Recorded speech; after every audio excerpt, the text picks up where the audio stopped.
Welcome back to my channel and आज की video में हम डिस्कस करने वाले हैं ड्रग इंस्पेक्टर के कुछ इंपॉर्टेंट क्वेश्चंस एंड ये मॉडल पेपर 1 है। ड्रग इंस्पेक्टर का जो सिलेबस होता है वो हर स्टेट के लिए सिमिलर ही होता है। आपका जितना भी फार्मेसी से रिलेटेड क्वेश्चंस होते हैं वही पूछे जाते हैं। तो अगर आप किसी भी स्टेट से आपने फॉर्म भरा है तो आप इस वीडियो को देख सकते हैं। इस वीडियो में मैंने टोटल 25 क्वेश्चन डिस्कस करे हैं और भी क्वेश्चन के ऊपर वीडियो मैंने बना रखी है। तो अगर आप मेरे चैनल पर पहली बार आए हैं तो मेरे चैनल को जरूर सब्सक्राइब करें और बेल आइकन पे क्लिक कर देना ताकि आपको सारी वीडियो की नोटिफिकेशन मिलती रहे। अब अपनी वीडियो को स्टार्ट करते हैं। क्वेश्चन नंबर फर्स्ट में पूछा गया है the analytical agency of the drug and cosmetic act and rules comprises of. इसमें हमें बताना है इनमें से कौन सी एनालिटिकल एजेंसी है for drug and cosmetic act. इसमें गवर्नमेंट एनालिस्ट भी आता है, सेंट्रल ड्रग लेबोरेटरी भी आता है and state drug control laboratory भी आता है। तो इसका राइट आंसर हो गया all of the above. Question number second में पूछा गया विच of the following is not the duty of a drug inspector. हमें ये बताना है कि इनमें से कौन सी ड्यूटी नहीं होती ड्रग इंस्पेक्टर की। ड्रग इंस्पेक्टर की ड्यूटी क्या नहीं होती? To analyse and report on sample of drug and cosmetics sent by drug court. मतलब जो ड्रग कोर्ट होता है वहां से जो भी सैंपल आया होता है उसे एनालाइज करना, ये ड्रग इंस्पेक्टर की ड्यूटी नहीं होती। उनकी ड्यूटी होती है इंस्पेक्शन करना प्रीमिसेस लाइसेंस को for the sale of drug and for the manufacturing of drugs and cosmetic. Question number third में पूछा गया है the function of state drug control laboratory is. जो स्टेट की ड्रग कंट्रोल लेबोरेटरी होती है उसका फंक्शन क्या होता है? तो उसका राइट आंसर है डी, एनालाइज करना एंड रिपोर्ट करना ऑन सैंपल ऑफ ड्रग्स को एंड सैंपल ऑफ कॉस्मेटिक्स को। जितने भी हमारे sample of drugs and cosmetics drug inspector के द्वारा भेजे जाएंगे उसको एनालाइज करना एंड रिपोर्ट करना किसका काम होता है? स्टेट की जो ड्रग कंट्रोल लेबोरेटरी होती है उसका। इसमें हमें बताना है ड्रग कंट्रोलर ऑफ इंडिया जो होते हैं इज अ मेंबर ऑफ डीटैप। डीटैप एक तरह का एडवाइजरी बोर्ड होता है। इसकी फुल फॉर्म होती है ड्रग टेक्निकल एडवाइजरी बोर्ड। इसकी फुल फॉर्म भी आपसे पूछ सकते हैं what is the full form of DTAB. तो एक तरह का कॉन्स्टिट्यूशन होता है जिसमें टोटल 18 मेंबर्स होते हैं। तो उसी में से पूछा गया है जो ड्रग कंट्रोलर ऑफ इंडिया होते हैं वो कौन से मेंबर होते हैं? उसका राइट आंसर है ex officio. Ex officio member होते हैं ड्रग कंट्रोलर ऑफ इंडिया। इसमें हमें बताना है डेमिक्लोसाइक्लिन का सेमी सिंथेटिक डेरिवेटिव कौन सा होता है? तो उसका राइट आंसर है मीनोसाइक्लिन। क्वेश्चन नंबर 6 में पूछा गया है कुछ ड्रग्स होती हैं जो कि रिक्वायर्ड होती हैं to be used only by RMP registered medical practitioner के द्वारा और ये डील करी जाती है अंडर द सुपरविजन के अंदर। तो इसका राइट आंसर है शेड्यूल जी।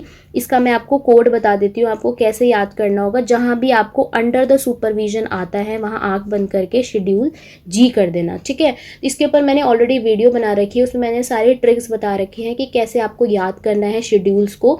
तो उसका लिंक मैं डिस्क्रिप्शन बॉक्स में दे दूंगी या आपको वीडियो के एंड में देखने को मिल जाएगा। उसमें मैंने सारी ट्रिक बता रखी है। जहां पे भी आपको अंडर द सुपरविजन आता है वहां पर आपको शेड्यूल जी कर देना है। तो जितनी भी ड्रग हमारी शेड्यूल जी में आती है वो सारी डील करती है अंडर द सुपरविजन में। क्वेश्चन नंबर 7 में पूछा गया है what is the SOS in prescription order. जितने भी हमारे प्रिस्क्रिप्शन होती है उसके अंदर कुछ एब्रीवेशंस लिखी होती हैं। एब्रीवेशन में एसओएस अगर लिखा होता है तो वो किस चीज के लिए लिखा होता है? तो इसका राइट आंसर है इफ नीडेड। प्रिस्क्रिप्शन के ऊपर भी काफी क्वेश्चन आते हैं। इसमें आपसे एब्रीवेशंस पूछ लिया जाता है या फिर प्रिस्क्रिप्शन के टाइप्स होते हैं एंड इसके सब टाइप्स होते हैं, उनमें से क्वेश्चन पूछ लिया जाएगा। तो इसके ऊपर वीडियो डाल रखी है मैंने, वीडियो के एंड में आप उसे देख लेना। क्वेश्चन नंबर 8 भी यही पूछा गया है in a prescription what is the abbreviation for every day. इसका राइट आंसर हो गया क्यूडी। अगर आपके प्रिस्क्रिप्शन में क्यूडी लिखा है means every day. Next question है question number 9 the central research institute is located at. तो इस क्वेश्चन में पूछा गया है जो सेंट्रल रिसर्च इंस्टीट्यूट है वो कहाँ लोकेटेड होती है? इसका राइट आंसर है कसौली। क्वेश्चन नंबर 10 है आपका the central drugs research institute is located eight. इसका राइट आंसर है लखनऊ। लखनऊ में है सेंट्रल ड्रग रिसर्च इंस्टीट्यूट, ठीक है। दोनों क्वेश्चन में सिर्फ एक चीज का डिफरेंस है वो है ड्रग। यहाँ है सेंट्रल रिसर्च इंस्टीट्यूट और इसमें पूछा गया है सेंट्रल ड्रग्स रिसर्च इंस्टीट्यूट, ठीक है। इसके ऊपर भी मैंने वीडियो बना रखी है, उसमें मैंने पूरी लिस्ट बताई है कौन सा रिसर्च इंस्टीट्यूट कहाँ पर लोकेटेड है। आपको क्लियर हो गया? अगर आपसे पूछा जाएगा सेंट्रल रिसर्च इंस्टीट्यूट तो आप कसौली करोगे और पूछा जाएगा सेंट्रल ड्रग रिसर्च तब आप लखनऊ करोगे। सो क्वेश्चन नंबर 11 में पूछा गया है who is the chairman of D tab. अभी मैंने आपको बताया कि डी टैब में टोटल 18 मेंबर्स होते हैं एंड डिफरेंट डिफरेंट कैटेगरी होती है उसमें, कोई एक्स ऑफिशियो होता है, कोई नॉमिनेटेड होता है। अब इस क्वेश्चन में पूछा गया कि चेयरमैन कौन होता है डी टैब का। डी टैब की फुल फॉर्म मैंने आपको बता दी थी, drug technical advisory board. So इसका राइट आंसर है C, director general of health services जो होते हैं वो चेयरमैन होते हैं किसके, डी टैब के। क्वेश्चन नंबर 12 में पूछा गया है zinc chloride is added to mouthwash because it act as. Zinc chloride को हम ऐड करते हैं माउथ वॉशेस में, तो ये किस तरह से एक्ट करता है। तो इसका राइट आंसर है astringent. Zinc chloride as a astringent act करता है in mouthwashes. So question number 13 में पूछा गया है which of the following drugs comes under schedule C1। So इस क्वेश्चन में हमें बताना है इनमें से कौन सी ड्रग्स जो है वो शेड्यूल C1 में आती है। तो इसका राइट आंसर है एर्गोट। एर्गोट ड्रग जो होती है वो comes under C1 drug. Schedule C पे भी क्वेश्चन पूछा जाता है एंड शेड्यूल C1 पे भी पूछा जाता है, ठीक है। तो जैसे आपको पूछ लिया गया है कि शेड्यूल C1 की ड्रग बताओ, तो एक ड्रग तो नहीं है, और भी ड्रग्स हैं। उसके लिए आपको क्या करना होगा, शेड्यूल C1 के चार्ट्स याद करने होंगे। तो मैं आपको एक बार ओवरव्यू दे देती हूँ। तो शेड्यूल C में क्या होता है, जितने भी ड्रग्स होती हैं वो इंक्लूड करती है बायोलॉजिकल्स को या फिर स्पेशल प्रोडक्ट्स को, और जितने भी C1 ड्रग्स होती हैं वो अदर स्पेशल प्रोडक्ट्स को इंक्लूड करती है। तो जैसे इसका राइट आंसर मैंने बता दिया ergot. Ergot comes under C1। इसी तरीके से हार्मोन्स प्रिपरेशन जो होती हैं, डिजिटैलिस, एड्रेनलिन, ये सारी चीज़ें जो हैं C1 में आती हैं। सो क्वेश्चन नंबर 14 में पूछा गया है सोर्स ऑफ आंवला। इसमें हमें बताना है आंवला का सोर्स क्या होता है। तो उसका राइट आंसर है एम्बलिका ऑफिशिनैलिस। एम्बलिका ऑफिशिनैलिस जो होता है सोर्स होता है आंवला का। क्वेश्चन नंबर 15 में पूछा गया है एंटीडोट फॉर पैरासिटामोल ओवरडोजिंग। तो इस क्वेश्चन में हमें बताना है अगर पैरासिटामोल की ओवरडोजिंग हो जाती है तो हम इनमें से कौन सा एंटीडोट देते हैं। तो इसका राइट आंसर है N acetyl cysteine. Question number 16 में पूछा गया है which sugar is suitable for diabetic patient. इसमें हमें बताना है इनमें से कौन सा शुगर है जो कि डायबिटिक पेशेंट के लिए सूटेबल होता है। तो इसका राइट आंसर है सुक्रालोज। जो सुक्रालोज शुगर होती है वो सूटेबल होती है फॉर डायबिटिक पेशेंट। तो क्वेश्चन नंबर 17 में पूछा गया headquarter of bureau of Indian standard is situated at. तो इस क्वेश्चन में बताना है जो ब्यूरो ऑफ इंडियन स्टैंडर्ड है BIS, उसका हेडक्वार्टर कहाँ पर है। तो इसका राइट आंसर है ए, न्यू दिल्ली में इसका हेडक्वार्टर है। क्वेश्चन नंबर 18 में पूछा गया है proton pump inhibitors are most effective when given. मतलब इसमें हमें ये बताना है कि जो प्रोटोन पंप इनहिबिटर होता है उसका राइट टाइम क्या होता है और मोस्ट इफेक्टिव ये किस टाइम पे दिया जाता है। तो इसको half hour before the meal दिया जाता है। सो क्वेश्चन नंबर 19 में पूछा गया है टीनिया कैप्टाइटिस जो होता है is a ringworm infection of.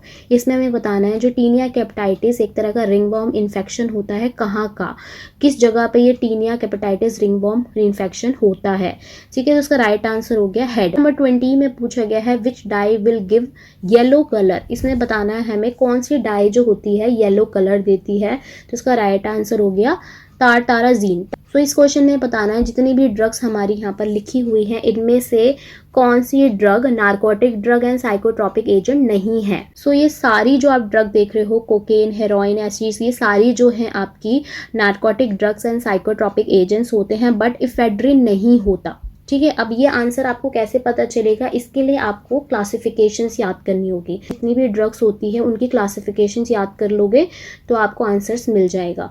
Question answers तो मैं आपको देती रहूंगी और इसके ऊपर मैं और भी वीडियोस बना दूंगी जिसमें आपको क्लासिफिकेशंस में याद करा दूंगी। उससे क्या होगा, आप इस टाइप के सारे क्वेश्चन सॉल्व कर लोगे। ये सारे क्वेश्चन जो है फार्माकोलॉजी के हैं। क्वेश्चन नंबर 22 में पूछा गया है डेप्सोन इज यूजफुल इन। जो डेप्सोन ड्रग होती है इनमें से किस में यूजफुल होती है। तो इसका राइट आंसर हो गया लेप्रोसी। लेप्रोसी में हम डेप्सोन को देते हैं। क्वेश्चन नंबर 23 में पूछा गया है ब्रिटिश फार्माकोपिया जो ब्रिटिश फार्माकोपिया है ये बुक ऑफ स्टैंडर्ड्स होते हैं जिसमें ड्रग्स के बारे में हर चीज़ लिखी होती है एंड उसी के अकॉर्डिंग हमें उसे प्रिपेयर करना होता है एंड उसकी डोजेज फॉर्म देखनी होती है। सारी चीज़ इसमें लिखी होती है, इसमें सारी ड्रग्स का स्टैंडर्ड लिखा होता है। क्वेश्चन नंबर 24 में पूछा गया है व्हाट इज सिडेटिव। सिडेटिव क्या होते हैं। सो उसका राइट आंसर है ये प्रोड्यूस करता है कामिंग इफेक्ट को।